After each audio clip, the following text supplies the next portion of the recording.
दोस्तों, दुनिया में लॉ ऑफ अट्रैक्शन को सार्वजनिक रूप से मान्यता मिल चुकी है और ये नियम यही कहता है कि जिस चीज़ पर हम ज़्यादा फोकस करते हैं वो चीज़ हमारे आसपास आना और घटित होना शुरू हो जाता है।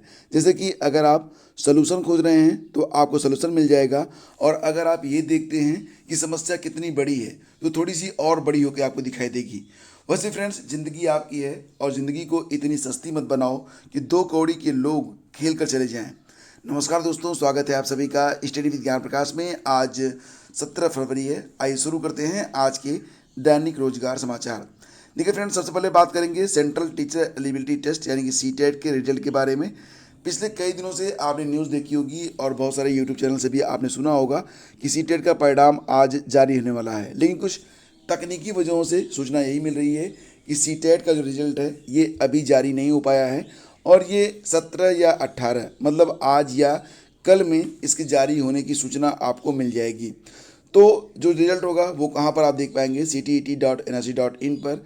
और उम्मीद करिए कि ये रिजल्ट आप 17 तारीख को दोपहर के बाद देख सकते हैं, यानी कि आज दोपहर के बाद, या फिर 18 तारीख को ये रिजल्ट आपको देखने को मिलेगा।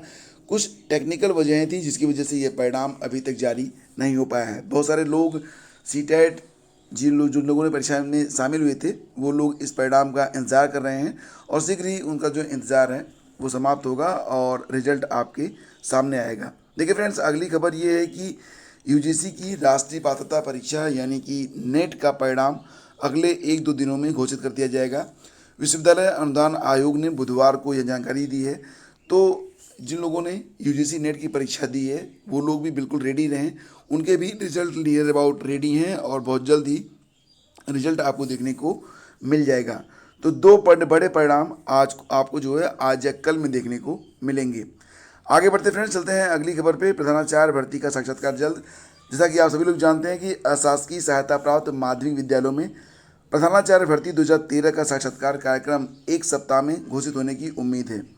मनीष कुमार त्रिपाठी की ओर से दायर अवमानना याचिका में हाईकोर्ट ने 31 दिसंबर तक भर्ती प्रक्रिया को पूरी करने के निर्देश दिए थे, लेकिन 8 साल पहले लिए गए आवेदन पत्रों को ऑनलाइन करने और उसमें तमाम विसंगतियों के कारण इंटरव्यू का कार्यक्रम जो था वो घोषित नहीं हो सका था। इसी बीच उत्तर प्रदेश माध्यमिक शिक्षा सेवा चयन बोर्ड ने भर्ती के लिए और समय देने का अनुरोध हाईकोर्ट से किया है। चयन बोर्ड ने विधानसभा चुनाव का परिणाम 10 मार्च को घोषित होने के बाद साक्षात्कार करवाने की तैयारी भी कर ली है। 23 फरवरी को अवमानना याचिका की सुनवाई होनी है, लिहाजा उससे पहले चयन बोर्ड साक्षात्कार कार्यक्रम घोषित करने जा रहा है। प्रधानाचार्यों के 599 रिक्त पदों पर भर्ती के लिए 31 दिसंबर 2013 को विज्ञापन जारी हुआ था। 8 साल के बावजूद अभी तक इंटरव्यू नहीं हो पाया है, यानी कि ये भर्ती आगे नहीं बढ़ पाई है। और वहीं पर फ्रेंड्स, प्रदेश के अशासकीय सहायता प्राप्त महाविद्यालयों में असिस्टेंट प्रोफेसर हिंदी विषय के 162 पदों पर भर्ती के लिए आयोजित लिखित परीक्षा में सफल अभ्यर्थियों का साक्षात्कार 9 से 16 मार्च तक आयोजित किया जाएगा। असिस्टेंट प्रोफेसर संगीत गायन के 12 पदों के लिए साक्षात्कार 16 मार्च को होगा। उत्तर प्रदेश उच्चतर शिक्षा सेवा आयोग ने बुधवार की रात साक्षात्कार कार्यक्रम जारी कर दिया। आयोग की सचिव वंदना त्रिपाठी के अनुसार विस्तृत विवरण आयोग के पोर्टल uphesc2021.co.in और upHESC.org पर उपलब्ध है। आगे बढ़ते फ्रेंड्स, चलते हैं अगली खबर पे। देखिए, लोक सेवा आयोग ने असिस्टेंट प्रोफेसर भर्ती के लिए दोबारा से आवेदन मांगे हैं, यानी कि ये डेट जो है दोबारा से एक्सटेंड की गई है। तो यहाँ पर एक बड़ा बदलाव किया गया है। असिस्टेंट प्रोफेसर के लिए ये कंडीशन लगाई गई थी मूल विज्ञापन में कि जो अभ्यर्थी ग्रेजुएट में 2nd डिवीज़न होंगे सिर्फ वही आवेदन कर पाएंगे, मतलब 1st डिवीज़न या 2nd डिवीज़न, लेकिन अब ये शर्त हटा दी गई है। तो फ्रेंड्स, इसी के साथ नए आवेदन लेने स्टार्ट कर दिए गए हैं यूपीपीएससी के द्वारा। शैक्षिक अर्हता में संशोधन के बाद आयोग ने शुद्धि पत्र भी जारी किया है, जिसके तहत अब किसी भी श्रेणी में अगर आपका स्नातक है तब आप आवेदन कर पाएंगे। 16 फरवरी से ये प्रक्रिया स्टार्ट हो गई है। ऑनलाइन परीक्षा शुल्क बैंक में जमा करने की अंतिम तिथि 28 फरवरी और ऑनलाइन आवेदन स्वीकार किए जाने की अंतिम तिथि 3 मार्च घोषित की गई है। तो 24 नवंबर 2020 को राजकीय महाविद्यालयों में विभिन्न विषयों में असिस्टेंट प्रोफेसर के 128 पदों पर भर्ती के लिए विज्ञापन जारी किए गए थे। इसमें शैक्षिक अर्हता के रूप में स्नातक उपाधि में न्यूनतम द्वितीय श्रेणी प्राप्तांक की अनिवार्यता भी निर्धारित की गई थी, जो कि विश्वविद्यालय अनुदान आयोग यानी कि यूजीसी की ओर से 18 जून 2018 को जारी नोटिफिकेशन में स्नातक उपाधि में न्यूनतम द्वितीय श्रेणी प्राप्तांक की अनिवार्यता को समाप्त किया जा चुका है। तो एक यहाँ पर संशोधन करने के साथ ही फिर से आवेदन लिए जा रहे हैं। और देखिए, बात करें अगर हम उच्चतर शिक्षा सेवा आयोग के बारे में, तो असिस्टेंट प्रोफेसर वाणिज्य विषय की अंतिम उत्तर कुंजी में हुई गलती को भी आयोग ने माना है। हालांकि आयोग ने इसे लिपि त्रुटि माना है। आयोग ने 11 फरवरी को जारी अंतिम उत्तर कुंजी में वाणिज्य विषय के एक ही प्रश्न के उत्तर को 2 सेट में सही माना था और 2 सेट में उसी प्रश्न को निरस्त कर दिया था। तो फिलहाल अभ्यर्थियों ने इस पर आपत्ति जताई तो परिणाम बदल गया, मतलब जो आंसर की है उसमें चेंजेस किए गए हैं।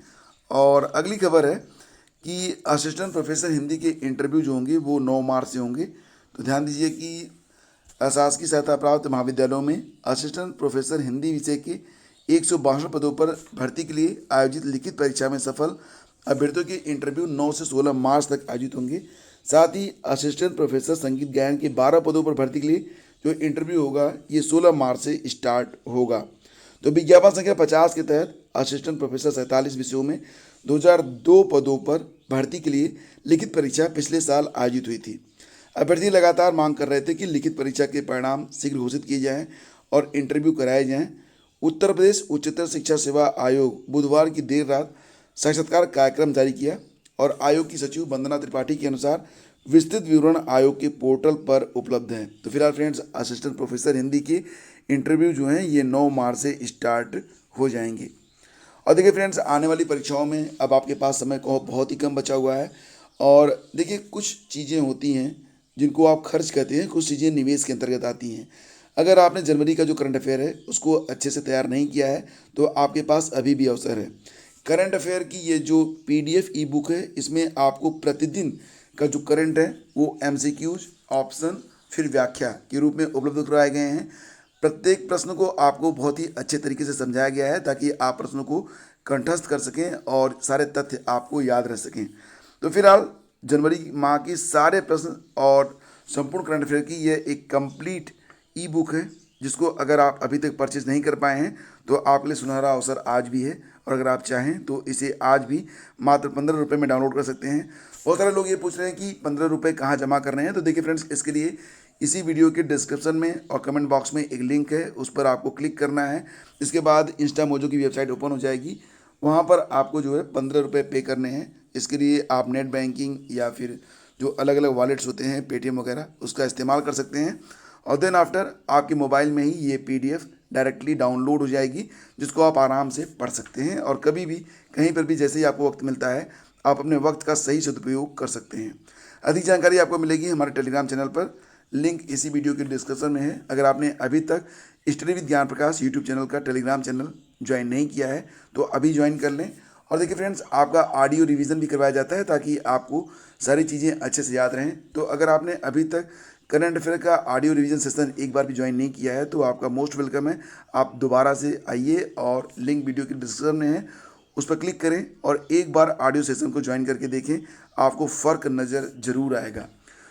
तो दोस्तों, आज के इस सेशन में बस इतना ही। शीघ्र मिलेंगे हम आपसे एक नए वीडियो में, तब तक के लिए हमें आज्ञा दीजिए।